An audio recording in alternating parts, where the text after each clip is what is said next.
Hoje vou contar para vocês uma história curiosa que deixou todos que a ouviram perplexos. A trágica história do homem que ficou esmagado entre a pista de pouso e seu bombardeiro.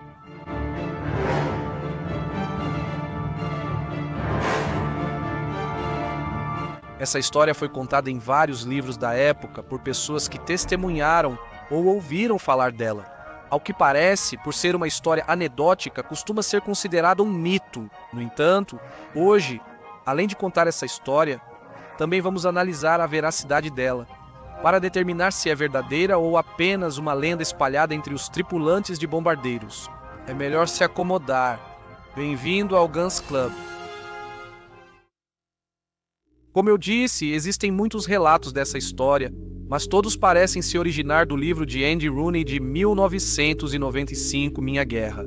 A próxima foi extraída do livro Mestres do Ar, no capítulo 5, e diz assim: enquanto Rooney e outros repórteres esperavam em frente a uma torre de controle pelo retorno de um esquadrão de bombardeiros, correu a notícia de que um artilheiro da torre de bolha estava preso em sua cápsula embaixo do avião. Os mecanismos que giravam a torre de bolha para colocar o artilheiro em posição de disparo e depois devolvê-lo à posição que permitia sua saída haviam sido atingidos e estavam travados. O artilheiro da torre de bolha ficou preso em uma gaiola de plástico. 2 motores estavam realmente danificados. Pouco antes do pouso, o sistema elétrico e hidráulico do Fortress falhou, o que impossibilitou o piloto de baixar o trem de pouso. A manivela de emergência para acionar o trem de pouso principal também havia sido destruída pelo fogo inimigo. O piloto teve que realizar um pouso de barriga. Houve 8 minutos de conversa angustiante entre a torre, o piloto e o homem preso na torre de bola. Todos nós sabíamos o que toca o chão primeiro quando não há rodas. No final, houve um silêncio e após um momento todos observamos com horror o que aconteceu. Vimos como a vida daquele homem chegava ao fim, sendo arrastado e raspado por centenas de metros entre o asfalto de concreto da pista e o ventre do bombardeiro.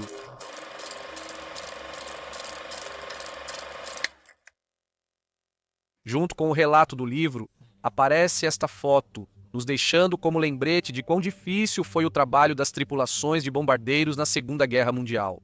Andy Rooney, em Livros Após Minha Guerra.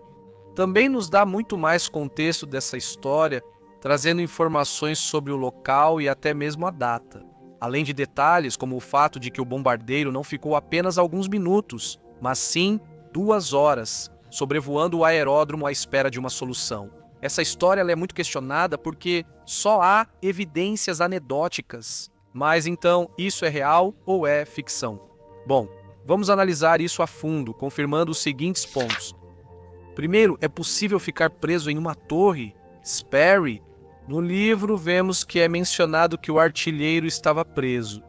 Inclusive, no documentário Segunda Guerra Mundial em alta definição, foi divulgado um suposto áudio de comunicações, onde o artilheiro confirma isso. É possível ficar preso. E isso certamente é possível, mesmo que você não acredite. A torre não podia ser destruída simplesmente chutando com os pés. Ela era blindada para resistir a tiros. Além disso, para que o artilheiro saísse dela, era usada uma porta traseira que ficava exatamente no sentido oposto das armas. Ou seja, para sair, o artilheiro precisava alinhar as armas de forma perpendicular ao bombardeiro. Dessa forma, a porta podia se alinhar com o buraco do bombardeiro.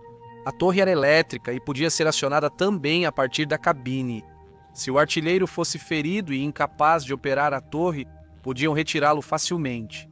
Nesta foto em questão, vemos como a torre estava apontando para frente, confirmando que o artilheiro de fato não podia sair, e encaixando com a história narrada. Além disso, na história do livro, diz que os sistemas elétricos do avião, assim como os mecanismos responsáveis por acionar a torre, estavam travados. Portanto, faz sentido que o artilheiro não pudesse sair, então ficar preso dentro de uma torre Sperry era muito possível, se você tivesse azar. Vamos analisar a consistência dos danos narrados e os da foto. Você poderia pensar que esses danos na torre seriam insuficientes, considerando que sobre ela caíram 13 toneladas de peso. No entanto, mesmo que o trem de pouso esteja levantado nos B-17, o trem de pouso nunca fica totalmente oculto. As rodas ficam um pouco abertas em relação à fuselagem, oferecendo alguma resistência em pousos forçados e separando o bombardeiro. Os danos são mais do que consistentes com o que foi narrado. Agora, por que o artilheiro não pulou do bombardeiro? Ao a torre estar apontada para frente, isso permitia que a porta traseira ficasse livre, permitindo que o artilheiro pulasse. No entanto, nas torres Sperry o espaço era bastante limitado, tornando impossível que coubesse um paraquedas. Para o artilheiro, os paraquedas ficavam logo acima da porta da torre. Então os artilheiros não tinham como parar sua queda caso fossem expulsos da torre. Na Segunda Guerra Mundial, há muitos relatos de artilheiros que amarravam paraquedas no peito para, caso necessário, poderem parar sua queda no ar. Isso, porém, não era padronizado. O artilheiro da história pode não ter tido paraquedas e simplesmente não podia saltar. Se ele não podia saltar, então por que não soltar a torre? Ter paraquedas? A torre do B-17 Fortaleza Voadora era a única torre esférica dos bombardeiros aliados da Segunda Guerra Mundial que não era retrátil. Ou seja, em um pouso forçado onde não há trem de pouso, certamente a torre seria a primeira a cair, sendo esmagada pelo peso do bombardeiro. Se alguém estivesse dentro, seria melhor soltá-la antes de pousar. A torre dos B-17 podia ser liberada se necessário. Já falamos sobre esse assunto em um vídeo deste canal, eu recomendo muito para você. Mas resumindo, se um bombardeiro tivesse danos substanciais e o piloto percebesse que não iam conseguir chegar à base, a tripulação se preparava para um pouso forçado. Para isso, eles lançavam a torre esférica ao solo se necessário. Ela podia ser lançada apenas removendo uma série de parafusos que a mantinham presa ao avião. Ao lançar a torre, conseguiam voar mais longe, pois o avião ficava mais leve. Além disso, permitiam que o bombardeiro pousasse de barriga sem danos estruturais substanciais. Pousar de barriga com a torre poderia causar maiores danos à estrutura do avião, complicando ainda mais o pouso forçado. Todo o processo de remoção da torre levava cerca de 20 minutos. Lançar a torre com o artilheiro dentro pouco antes do pouso parecia uma boa ideia, mas talvez naquele momento de estresse, os tripulantes daquele B-17 não pensaram assim. De acordo com todos esses pontos, tudo o que foi narrado por Andy Rooney e pelo livro Mestres do Ar pode ser verídico. Então, porque todos dizem que essa história é falsa? Pois no livro de Andy Rooney, posterior ao Minha Guerra, chamado Atenciosamente, o escritor dá mais dados interessantes sobre essa história, como o lugar e a data. Isso tornou mais fácil investigar esse acontecimento. A história de Rooney foi muito investigada, mas a análise mais precisa veio do usuário Noah307 do fórum Warbeard Information Exchange, org. Créditos a ele pelo ótimo trabalho. Segundo Rooney, os acontecimentos ocorreram em 17 de agosto de 1943, na base aérea de Bassingbourn, Inglaterra, onde operava o 91º Grupo de Bombardeiros. Nesta data, apenas um acidente ocorreu. Foi a missão de número 84, na qual operaram 4 esquadrões, o 32º, o 33º, o 34º e o 40, e 1º Esquadrão de Bombardeiros. De acordo com os relatórios diários desses esquadrões, entre todos, houve apenas um morto naquele dia, o sargento técnico Donald F. Robertson Bordo, do B-17F4 124639. Então, o artilheiro que caiu naquele dia tinha que ser esse homem, já que está confirmado no livro que ele morreu na pista.